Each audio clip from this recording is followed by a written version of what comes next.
ಸ್ನೇಹಿತರೆ ಎಲ್ಲರಿಗೂ ನಮಸ್ಕಾರಗಳು. ಎಲ್ಲರಿಗೂ ಇವತ್ತಿನ ಒಂದು ಹೊಸ ಅಪ್ಡೇಟ್ಗೆ ಸ್ವಾಗತ.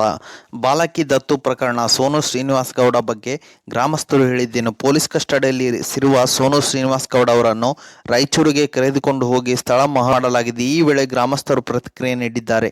ಪ್ರೀತಿ ವಿಶ್ವಾಸಕ್ಕೆ ಈ ರೀತಿಯಾಗಿದೆ. ದತ್ತು ತೆಗೆದುಕೊಂಡಿಲ್ಲ, ಹೆಣ್ಣು ಮಗಳನ್ನು ಶಾಲೆ ಓದಿಸುತ್ತೇನೆ ಎಂದು ಕರೆದುಕೊಂಡು ಹೋಗಿದ್ದಾರೆ ಎಂದು ಗ್ರಾಮಸ್ಥರು ಹೇಳಿದ್ದಾರೆ. ಮತ್ತು ಬಾಲಕಿಯನ್ನು ಕಾನೂನು ಬಾಹಿರವಾಗಿ ದತ್ತು ಪಡೆದುಕೊಂಡ ಆರೋಪವನ್ನು ಸೋನು ಶ್ರೀನಿವಾಸ್ ಗೌಡ ಅವರು ಎದುರಿಸುತ್ತಿದ್ದಾರೆ. ಅವರನ್ನು ಪೊಲೀಸರು ಬಂಧಿಸಿದ್ದು ತನಿಖೆ ನಡೆಸುತ್ತಿದ್ದಾರೆ. ಸದ್ಯ ಪೊಲೀಸ್ ಕಟ್ಟಡಿಯಲ್ಲಿ ಇರುವ ಸೋನುಗೌಡ ಅವರನ್ನು ರಾಯಚೂರಿಗೆ ಕರೆದುಕೊಂಡು ಹೋಗಿ ಮಹಾಜರು ಮಾಡಲಾಗಿದೆ. ಆ ಬಳಿಕ ಗ್ರಾಮಸ್ಥರು ಪ್ರತಿಕ್ರಿಯೆ ನೀಡಿದ್ದಾರೆ. ಅಕ್ರಮವಾಗಿ ಅನ್ನೋಕೆ ಆಗಲ್ಲ, ದತ್ತು ತಗೊಂಡಿಲ್ಲ, ಪ್ರೀತಿ ವಿಶ್ವಾಸಕ್ಕೆ ಈ ರೀತಿಯಾಗಿದೆ. ಹೆಣ್ಣು ಮಗುವನ್ನು ಶಾಲೆ ಓದಿಸುತ್ತೇನೆ ಎಂದು ಕರೆದುಕೊಂಡು ಹೋಗಿದ್ದಾರೆ. ಮತ್ತೆ ಬೇರೆ ಏನೂ ಇಲ್ಲ, ಆಮಿಷಕ್ಕೆ ಒಳಗಾಗಿಲ್ಲ. ನಮ್ಮ ರೈತರ ಜೀವನದಲ್ಲಿ ಮುಂದೆ ಎಂದಿಗೂ ಈ ರೀತಿ ಆಗಬಾರದು. ತಂದೆ ತಾಯಿ ಬೆಂಬಲವಾಗಿ ನಾವು ಇದ್ದೇವೆ ಎಂದು ಗ್ರಾಮಸ್ಥರು ಹೇಳಿದ್ದಾರೆ. ಎದುರು ಸೋನುಗೌಡ ಅವರು ಮೊದಲು ಪ್ರತಿಕ್ರಿಯೆ ನೀಡಿದ್ದರು. ತೊಂದರೆ ಏನೂ ಇಲ್ಲ, ಕಾನೂನಿನ ಪ್ರಕಾರ ತನಿಖೆ ನಡೆಯುತ್ತಿದೆ.